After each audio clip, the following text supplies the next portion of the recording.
Hello everyone, आज का हमारा टॉपिक है मध्य प्रदेश के राज्यपाल। आज हम इस वीडियो में मध्य प्रदेश के जो राज्यपाल हैं उनके बारे में डिस्कस करने वाले हैं। वैसे मध्य प्रदेश के राज्यपाल जो है व्यक्तिगत रूप से व्यक्तिगत व्यक्तिगत तौर से अभी तक मध्य प्रदेश में राज्यपालों की संख्या 19 हो चुकी है और कार्यकाल के रूप में कार्यकाल के रूप में राज्यपालों की संख्या 30 हो चुकी है और हमारे वर्तमान राज्यपाल है मंगूभाई छगनभाई पटेल।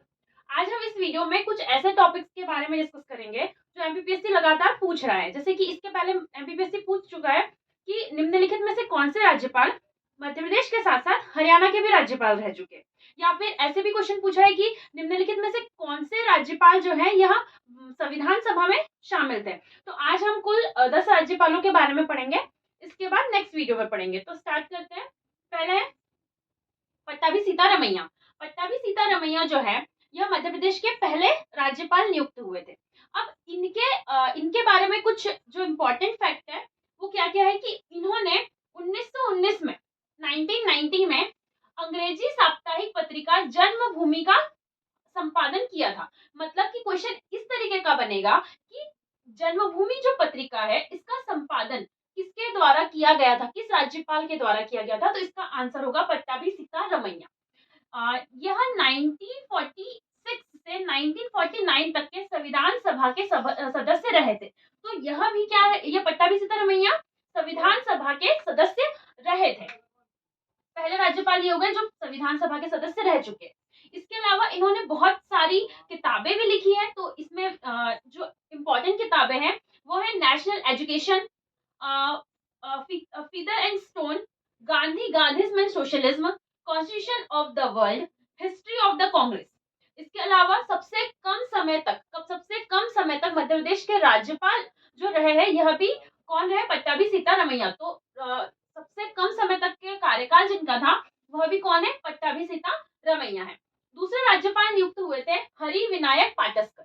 हरि विनायक पाटस्कर के बारे में क्या इंपॉर्टेंट फैक्ट है कि यह 1947 से 50 के बीच में संविधान सभा के सदस्य रह चुके हैं। तो ये हो गए दूसरे जो संविधान सभा के सदस्य रहे। जैसे पहले थे पट्टाभी सीतारमैया और दूसरे है हरि विनायक पाटस्कर। इसके अलावा ये मध्य प्रदेश के सबसे अधिक समय तक राज्यपाल रहे हैं। तो सबसे कम समय तक के राज्यपाल कौन रहा है, वह है पट्टाभी सीतारमैया। और सबसे अधिक समय तक कुल 7 वर्ष 7 माह तक राज्यपाल रहने वाले कौन राज्यपाल है, हमारे हरि विनायक पाटस्कर। इसके अलावा इन्हें हिंदू कोड बिल, इनका उपनाम है हिंदू कोड बिल, जो 1955 में आया था। तो इन्होंने मध्य प्रदेश में हिंदू कोड बिल लागू कराने के लिए बहुत अच्छे काम किए थे, इसीलिए इन्हें हिंदू कोड बिल के नाम से भी जाना जाता है। इसके अलावा यह बम्बई हाई कोर्ट के जज रह चुके हैं। इसके अलावा सुप्रीम कोर्ट में ये एडवोकेट भी रह चुके हैं। 1963 में हरि विनायक पाटस्कर को 1963 में पद्म विभूषण से सम्मानित किया गया था। तो अभी तक हमने दो इंपॉर्टेंट फैक्ट देख लिए हैं, संविधान सभा के सदस्य पट्टाभी सीतारमैया और हरि विनायक पाटस्कर। इसके बाद है तीसरे केसी रेड्डी। केसी रेड्डी जो है इन्होंने जनवाणी का संपादन किया था। जन्मभूमि का संपादन किसने किया था, पट्टाभी सीतारमैया ने। लेकिन जनवाणी का संपादन किसने किया था, तो केसी रेड्डी के द्वारा जनवाणी का संपादन किया गया था। यह मैसूर राज्य के राज्यपाल रह चुके हैं, साथ ही में यह संविधान सभा के सदस्य भी रह चुके हैं। तो ये 3 राज्यपाल हो गए जो अभी तक के संविधान सभा के सदस्य रह चुके हैं। साथ में ये किस राज्य के राज्यपाल थे, ये इंपॉर्टेंट है कि यह मैसूर राज्य के राज्यपाल रह चुके हैं। और साथ में यह मैसूर राज्य के ये सीएम रह चुके, चीफ मिनिस्टर, मुख्यमंत्री रह चुके, राज्यपाल नहीं, मुख्यमंत्री रह चुके। इसके अलावा यह ओडिशा के राज्यपाल रह चुके। तो केसी रेड्डी मैसूर राज्य के मुख्यमंत्री, साथ ही में ओडिशा के राज्यपाल भी रह चुके। इन्हें ही, केसी रेड्डी को ही स्कूल ऑफ इकोनॉमिक्स के संस्थापक के रूप में जाना जाता है। इन्होंने स्कूल ऑफ इकोनॉमिक्स की क्या की थी, स्थापना की थी। नेक्स्ट है हमारे पीवी दीक्षित। पीवी दीक्षित जो है यह ग्वालियर हाई कोर्ट के न्यायाधीश रह चुके हैं और साथ में 1944 से 48 तक के ये चीफ जस्टिस भी रह चुके हैं। तो ग्वालियर हाई कोर्ट के न्यायाधीश साथ में ग्वालियर में ही 1944 से 48 तक के यह चीफ जस्टिस मुख्य न्यायाधीश के पद पर नियुक्त हो चुके हैं।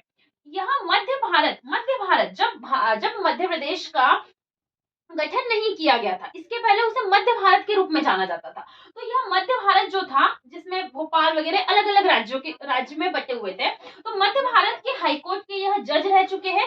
साथ ही में यह प्रधान कार्यकारी न्यायाधीश के रूप में भी नियुक्त किए जा चुके हैं। इसके अलावा पीवी दीक्षित मध्य प्रदेश हाईकोर्ट के जज रहे हैं और चीफ जस्टिस भी रहे हैं। तो पीवी दीक्षित जो है यह मध्य प्रदेश के राज्यपाल भी रहे हैं और मध्य प्रदेश के मुख्य न्यायाधीश chief justice of Madhya Pradesh भी नियुक्त हो चुके हैं पीवी दीक्षित, और यह मध्य प्रदेश के प्रथम कार्यकारी राज्यपाल के रूप में नियुक्त किए गए थे। यह कौन थे? मध्य प्रदेश के पहले कार्यकारी राज्यपाल। जब राज्यपाल का पद बीच में ही समाप्त हो जाता है तो किसी न किसी कार्यकारी राज्यपाल की नियुक्ति की जाती है, तो वो मध्य प्रदेश के कौन थे? पीवी दीक्षित। और आपको पता होगा कि जो राज्यपाल नियुक्त किया जाता है वह कौन होता है? जज होता है। जो हमारे राज्य का जज होता है उसे ही हम राज्यपाल के रूप में नियुक्त करते हैं जब राज्यपाल का पद खाली होता है तब। तो इसी के लिए पीवी दीक्षित जो हमारे चीफ जस्टिस थे उन्हें राज्यपाल के रूप में नियुक्त किया गया था। तो यह मध्य प्रदेश के प्रथम कार्यकारी राज्यपाल के रूप में नियुक्त किए गए थे। पांचवे है सत्यनारायण सिन्हा। तो सत्यनारायण सिन्हा के बारे में इंपॉर्टेंट क्या है? इन्हें राजभवन का द्वार आम जनता के लिए खोलने के लिए इन्हें जाना जाता है, क्योंकि राजभवन जो था, मतलब जो जहां पर हमारे गवर्नर और हमारे चीफ मिनिस्टर वगैरह बैठा करते थे, जैसे विधानसभा भवन के नाम से हम जानते हैं आज, उसमें जनता को शामिल होने के लिए जिन्होंने सबसे पहले मतलब मौका दिया, इसीलिए हम सत्यनारायण सिन्हा को राजभवन का द्वार आम जनता के लिए खोलने का श्रेय देते हैं। इसके अलावा मध्य प्रदेश में पहली बार जो राष्ट्रपति शासन था 1977, मध्य प्रदेश में 3 बार राष्ट्रपति शासन लगा था, जिसमें से पहली बार राष्ट्रपति शासन सत्यनारायण सिन्हा के समय लगा था जो 1977 में था। क्वेश्चन आ सकता है कि मध्य प्रदेश में पहला राष्ट्रपति शासन किसके कार्यकाल में लगाया गया था? तो यह थे सत्यनारायण सिन्हा के कार्यकाल में। यह नरहोना सलाहकार है। नरहोना सलाहकार जहां पर जो हम एमपीपीएससी से जितने लोग चयनित होते हैं, जिनकी ट्रेनिंग होती है नरहोना, उसमें भी नरहोना की जब स्थापना हो रही थी तो उस टाइम इन्होंने बहुत सारी सलाह दी थी, तो इसीलिए इन्हें नरहोना सलाहकार के रूप में भी जाना जाता है। और जो मानस गान कार्यक्रम चलाया गया था मध्य प्रदेश में, मानस गान कार्यक्रम, यह भी सत्यनारायण सिन्हा के द्वारा ही चलाया गया था। छठवें हमारे राज्यपाल है निरंजन नाथ वांचू। निरंजन नाथ वांचू एकमात्र ऐसे राज्यपाल है जिनका जन्म मध्य प्रदेश में हुआ था। अब इंपॉर्टेंट है क्योंकि इनका जन्म मध्य प्रदेश के सतना जिले में हुआ था। तो अभी तक के मध्य प्रदेश में जितने भी राज्यपाल हुए उनमें से किसी का जन्म मध्य प्रदेश में नहीं हुआ है, और निरंजन नाथ वांचू एकमात्र ऐसे राज्यपाल है जिनका जन्म मध्य प्रदेश के सतना जिले में हुआ है। इसके साथ ही यहाँ इनके बारे में इंपॉर्टेंट है कि ये केरल के राज्यपाल रह चुके हैं। अभी हमने ऊपर पढ़ा केसी रेड्डी जो है ये ओडिशा के राज्यपाल, साथ में मैसूर राज्य के सीएम रह चुके हैं, और निरंजन नाथ वांचू जो है यह केरल के राज्यपाल रह चुके हैं। साथ ही साथ यह यूजीसी के सदस्य भी रह चुके हैं। तो निरंजन नाथ वांचू के बारे में इंपॉर्टेंट है कि ये केरल के राज्यपाल, साथ में यूजीसी के सदस्य रह चुके हैं। और इनके लिए एक और इम्पोर्टेंट फैक्ट ये है कि इनका जन्म मध्य प्रदेश के सतना जिले में हुआ था, और यह एकमात्र ऐसे राज्यपाल है जिनका जन्म मध्य प्रदेश में हुआ था। इसके बाद सातवें है चेपुद्दीना मुनाचा पुनाचा। यह जो है यह भारत छोड़ो आंदोलन, जब मध्य प्रदेश में भारत में जब भारत छोड़ो आंदोलन चलाया जा रहा था गांधी जी के द्वारा, उस समय इन्होंने भी नेतृत्व किया था, और इन्हें भारत छोड़ो आंदोलन के टाइम नजरबंद कर दिया गया था ब्रिटिश सरकार के द्वारा। यह ओडिशा के राज्यपाल रह चुके हैं, कुर्ग के मुख्यमंत्री रह चुके हैं। तो यह कहां पर चेपुद्दीना मुनाचा पुनाचा जो है यह ओडिशा के राज्यपाल रह चुके हैं, साथ ही यह कुर्ग के मुख्यमंत्री रह चुके हैं, और यह संविधान सभा के सदस्य भी रह चुके हैं। तो यहाँ से देखो चार निकल के आए हमारे संविधान सभा के सदस्य जो रह चुके हैं, पट्टाभी सीतारमैया, हरिविनायक पाटस्कर, केसी रेड्डी और चेपुद्दीना मुनाचा पुनाचा, ये चार जो है संविधान सभा के सदस्य रह चुके हैं। इसके बाद साथ ही यहाँ पर मध्य प्रदेश में दूसरी बार जो राष्ट्रपति शासन है 1992 से 1993 के बीच में, यह भी इन्हीं के जो हमारे चेपुद्दीरा पुनाचा राज्यपाल है, इन्हीं के कार्यकाल में लगाया गया था। दूसरी बार मध्य प्रदेश में राष्ट्रपति शासन पहली बार लगाया गया था सत्यनारायण सिन्हा, और दूसरे है जो मिस्टर पुनाचा है, इनके कार्यकाल में लगाया गया था। इसके बाद 8वें है भगवत दयाल शर्मा। इसके बारे में जो एमपीपीएससी है ये क्वेश्चन पूछ चुकी है कि निम्नलिखित में से कौन से राज्यपाल जो है यह हरियाणा के राज्यपाल रह चुके हैं, हरियाणा के राज्यपाल रह चुके हैं। तो इसका उत्तर था भगवत दयाल शर्मा। तो भगवत दयाल शर्मा जो है ये हरियाणा के राज्यपाल नहीं, मुख्यमंत्री, हरियाणा के मुख्यमंत्री रह चुके हैं। साथ ही में यह ओडिशा के गवर्नर रह चुके हैं भगवत दयाल शर्मा। और इन्होंने ILO इंटरनेशनल लेबर ऑर्गेनाइजेशन मतलब अंतरराष्ट्रीय श्रम संगठन जो है, जिसका हेडक्वार्टर जेनेवा में है, वहां पर भारतीय श्रमिकों का 2 बार प्रतिनिधित्व किया था। तो इनके बारे में इंपॉर्टेंट पॉइंट ये है कि इन्होंने अंतरराष्ट्रीय श्रम संगठन में भारतीय श्रमिकों का 2 बार प्रतिनिधित्व किया। साथ ही यह हरियाणा के सीएम और ओडिशा के गवर्नर रह चुके हैं।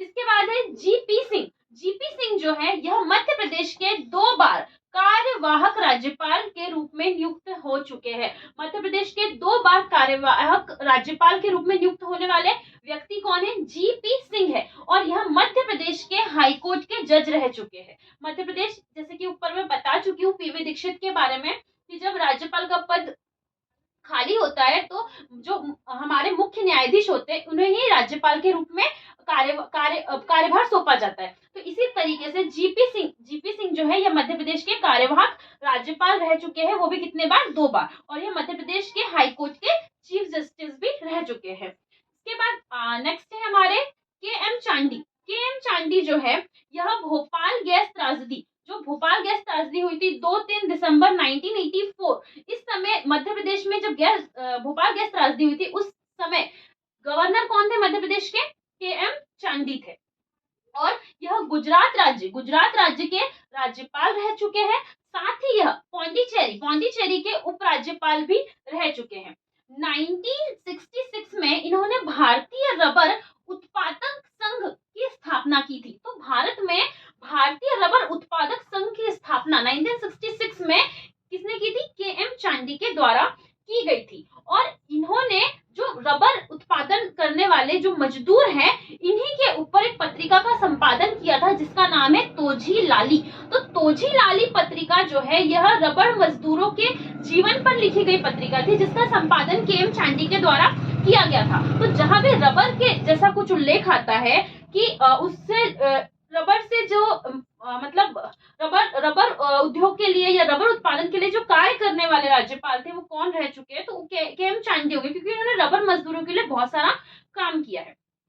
तो आज ये हमारा टॉपिक था मध्य प्रदेश के राज्यपाल, जिसमें हमने 10 राज्यपाल के बारे में पढ़ा है। इसके बाद जितने भी राज्यपाल होंगे 9 या 10 और होंगे, क्योंकि हम इसमें कार्यवाहक जो राज्यपाल है जो इम्पोर्टेंट है इसके बारे में भी डिस्कस कर रहे हैं। तो मिलते हैं नेक्स्ट वीडियो में। Thank you.